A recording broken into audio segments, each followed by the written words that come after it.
His love of the car business began at the age of 9. Well, maybe love is a bit of a stretch, because David McNeill's first role was sweeping floors and washing cars. But his father wanted him to know the business from the ground up. After college, David McNeill came back to Wilkes County and entered the sales end of the business.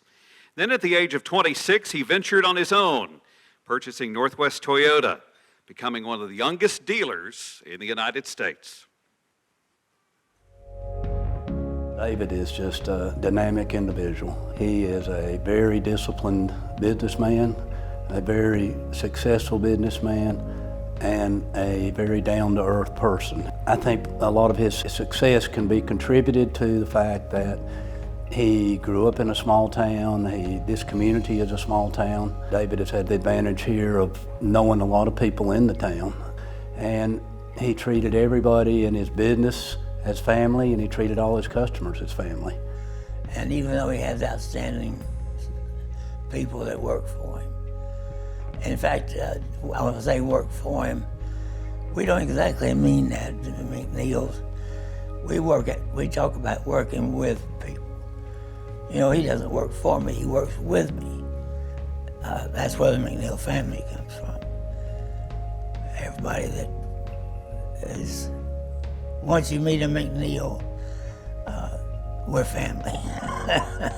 But, you know, we'll claim you whether you claim us or not. As he's disciplined in his business, he's also disciplined in his giving back to the community. And he considers them family. He considers the community family. Well, the thing about David is he's a guy who supports his community. He's a guy who believes that a rising tide raises all boats. He believes that if the community is doing well, he's going to do well, his family is going to do well. He's a guy that's a big picture guy who sees that the community has to thrive for all of us to thrive. He grew up here. He has, you know, he founded a bank here, which was it was Great State Bank. Now it's been sold to Skyline, but David's one of the co-founders of the Great State Bank. He's been embedded in this community his whole life, and I think this community means everything to him. I think David's one of those guys who's a pillar in the community. I mean, he's one of the first ones to participate in any project that involves first responders. He's one of the first ones to participate in any project that involves education. He does a lot with the Teacher of the Year in Wilkes County. So he's the type of guy who believes that it's his role and it's his job to give back to the community. Well, I could add so much that he's won so many awards he has not been credited for, and that's not time to bring those up. He deserves them all, and I'm so proud of what he's accomplished. And whatever he does for the benefit of Wilkes County.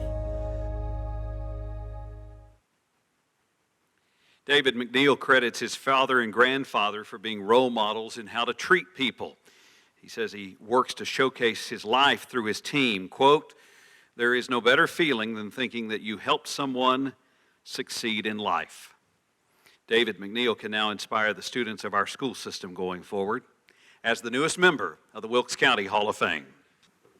I want to really just thank everyone. I didn't want to hear that. This is really, really special for us, my family. And I told him to put me in the back room, and I was too stubborn to go back there, so that's what I should have done. But anyway, be able to share this with my dad. Most of y'all, he passed away about 2 weeks after this video. So, it's pretty heartwarming. And, it's a real treasure because there's actually another probably 10 minutes of interview that Adam did. He did a great job, and I appreciate all the nice things everybody said. Sometimes you just can't believe that that's really you, that, you've achieved what you have, but, the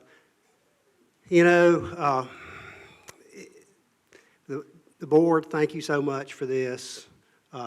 Before I forget, I want to congratulate all the other recipients that are inductees tonight. It's really, you're a true Wilkes County guy when you know everybody that's being inducted here. I mean, I've got a connection to all of you somewhere, some way, shape, form. I even ate at Flossie's one time, one of the best breakfasts I've ever had. So anyway, but thank you. I do want to just take a minute to talk about my career because I think it's a little bit interesting how I end up where I'm at. And there's 3 or 4 things just define my career, I think. And the very first thing, and when I talk about family, I get a little emotional. But anyway, the very first thing I ever did, the smartest thing I ever did, was marry my childhood sweetheart, Connie.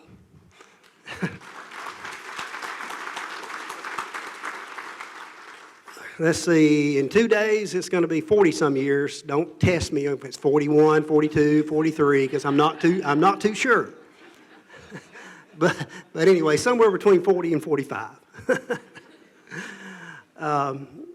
But we've had a great life together, and we've actually been a team. And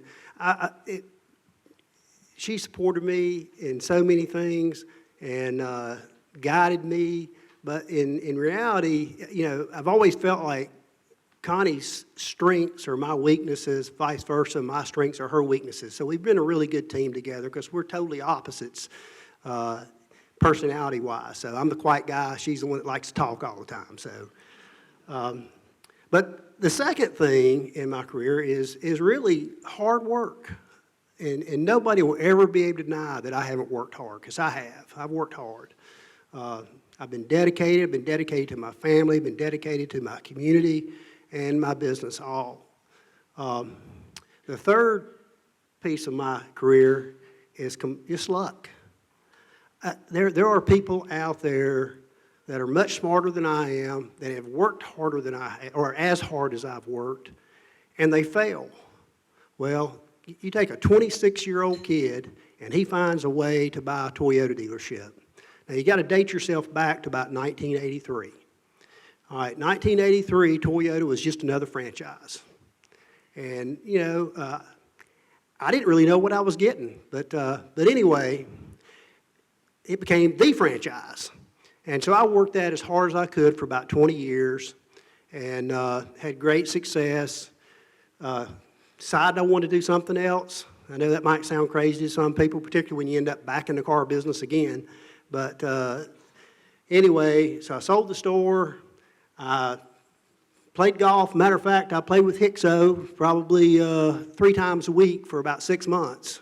And he always told me, he says, if you go back to work, you're nuts. Well, I'm nuts because I like to work. But anyway, I was just kind of searching, figuring out what I wanted to do, and 2 Kia franchises in Greensboro and High Point became available.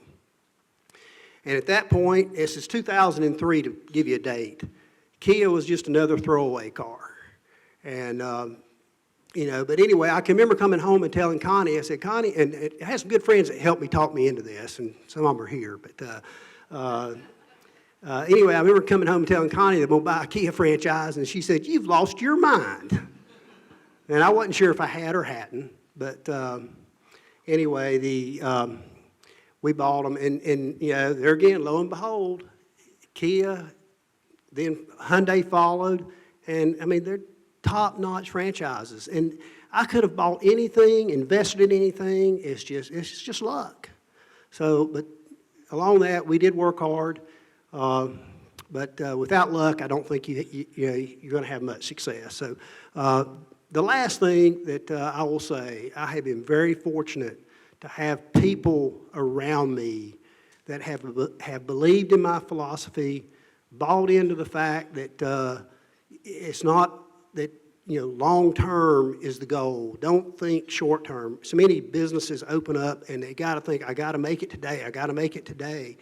Well, that's not a success story. The success is to be patient, let things happen, and over time, it will grow and it'll work. But if you don't allow that patience, you'll fail. So I do think that's the key to my success. So thank you. I really appreciate the honor.